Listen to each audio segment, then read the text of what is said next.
नमस्कार दोस्तों, आप देख रहे हैं हमारा विशेष क्राइम विश्लेषण कार्यक्रम, जहां हम देश भर में सामने आने वाली महत्वपूर्ण आपराधिक घटनाओं को तथ्यों और उपलब्ध आधिकारिक जानकारी के आधार पर समझने का प्रयास करते हैं।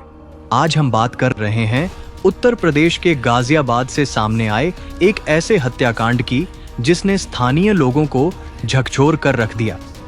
यह मामला इसलिए भी चर्चा में आया क्योंकि घटना बकरीद के दिन हुई और आरोप है कि एक व्यक्ति ने अपने ही दोस्त पर चाकू से हमला कर दिया, जिसके बाद उसकी मौत हो गई।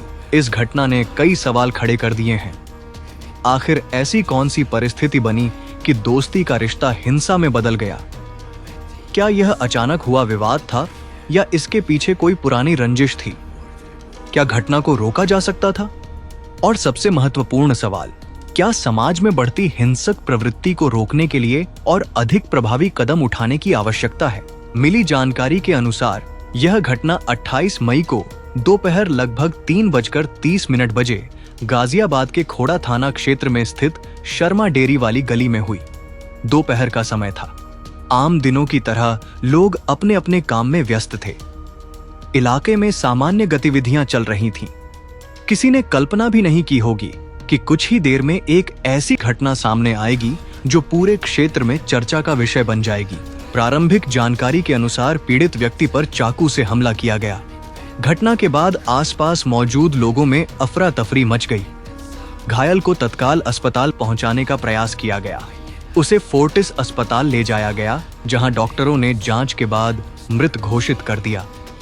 अस्पताल से आई यह खबर परिवार के लिए किसी बड़े सदमे से कम नहीं थी। जब किसी परिवार का सदस्य अचानक अपराध का शिकार बन जाता है, तब केवल एक व्यक्ति की जान नहीं जाती, बल्कि पूरा परिवार मानसिक, सामाजिक और भावनात्मक संकट में घिर जाता है। एक परिवार जो सुबह सामान्य जीवन जी रहा था, वह कुछ घंटों बाद गहरे दुख और अनिश्चितता में पहुंच जाता है। यही किसी भी हत्या की सबसे दुखद सच्चाई है। मृतक के भाई विनीत राजपूत ने पुलिस को शिकायत दी, जिसके आधार पर खोड़ा थाने में मामला दर्ज किया गया। पुलिस ने जांच शुरू कर दी है और घटना से जुड़े सभी पहलुओं को समझने का प्रयास किया जा रहा है। इस समय जांच एजेंसियों का सबसे महत्वपूर्ण कार्य यह पता लगाना है कि घटना के पीछे वास्तविक कारण क्या था। किसी भी हत्या के मामले में शुरुआती जानकारी अक्सर सीमित होती है। कई बार जो बातें शुरुआत में दिखाई देती हैं, जांच के बाद तस्वीर उससे अलग निकलती है। इसलिए पुलिस साक्ष्यों, प्रत्यक्षदर्शियों के बयान, तकनीकी जानकारी और अन्य उपलब्ध तथ्यों को जोड़कर पूरे घटनाक्रम को समझने की कोशिश करती है। इस मामले में भी यही प्रक्रिया अपनाई जा रही है। पुलिस यह जानने का प्रयास कर रही है कि घटना से पहले क्या हुआ था, संबंधित लोगों के बीच किस प्रकार के संबंध थे, क्या किसी प्रकार का विवाद पहले से चल रहा था और क्या कोई ऐसा संकेत था जो इस घटना की ओर इशारा करता हो। दोस्तों, जब भी किसी अपराध में परिचित व्यक्ति या मित्र का नाम सामने आता है, तो मामला और अधिक संवेदनशील हो जाता है। समाज में आमतौर पर यह माना जाता है कि मित्रता भरोसे, सहयोग और सुरक्षा का प्रतीक होती है। लेकिन जब किसी अपराध में वही रिश्ता चर्चा का विषय बन जाए, तो लोगों के मन में स्वाभाविक रूप से अनेक प्रश्न पैदा होते हैं। हालांकि इस समय किसी भी निष्कर्ष पर पहुंचना उचित नहीं होगा।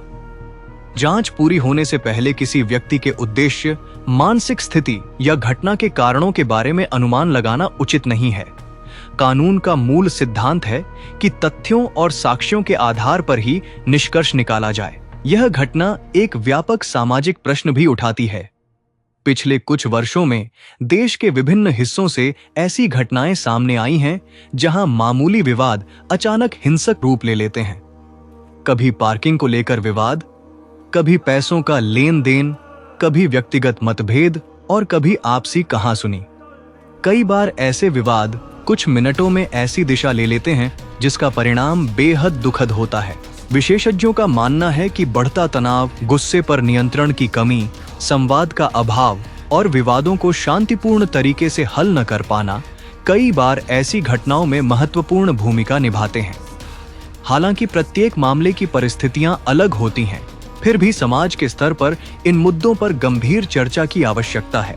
यह भी समझना जरूरी है कि किसी भी लोकतांत्रिक समाज में विवादों के समाधान के लिए कानून और न्याय व्यवस्था मौजूद है। यदि किसी व्यक्ति को किसी बात से शिकायत है तो उसके लिए कानूनी रास्ते उपलब्ध हैं। हिंसा कभी भी स्थायी समाधान नहीं हो सकती। हिंसा केवल नए दुख, नई समस्याएं और नए अपराध पैदा करती है।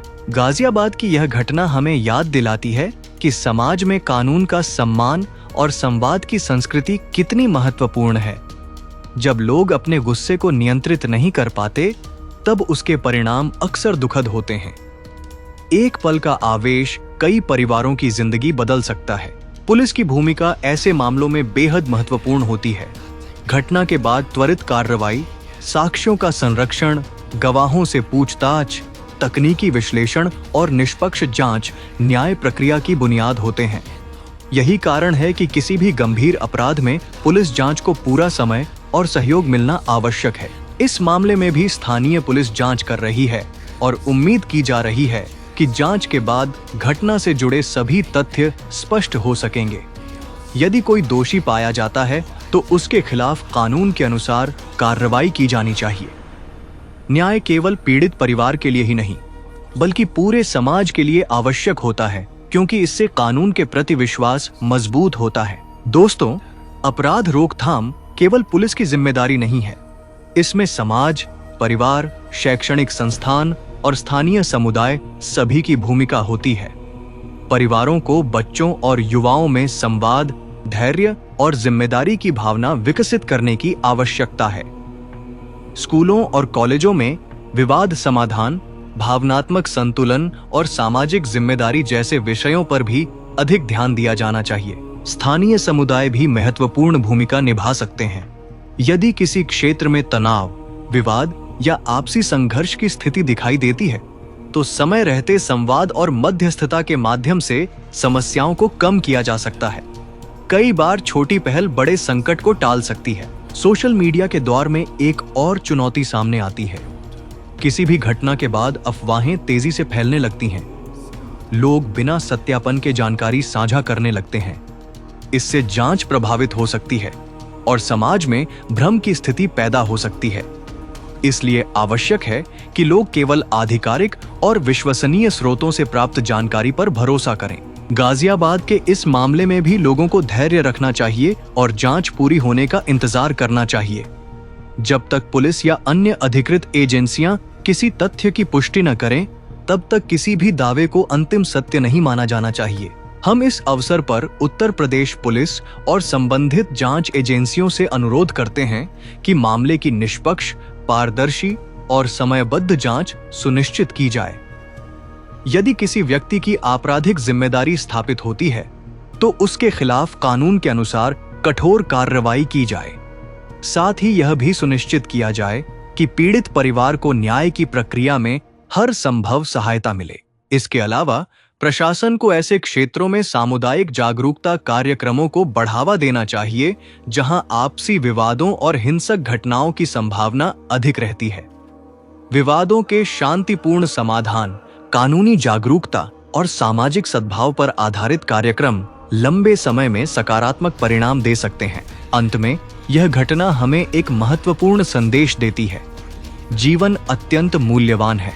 कोई भी विवाद, कोई भी मतभेद और कोई भी गुस्सा इतना बड़ा नहीं हो सकता कि वह किसी की जान लेने या किसी परिवार को हमेशा के लिए दुख में डुबो देने का कारण बन जाए।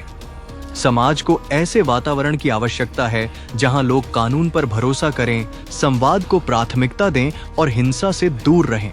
हम पीड़ित परिवार के प्रति गहरी संवेदना व्यक्त करते हैं और उम्मीद करते हैं कि जांच के माध्यम से सत्य सामने आएगा तथा न्याय की प्रक्रिया निष्पक्ष रूप से आगे बढ़ेगी। धन्यवाद।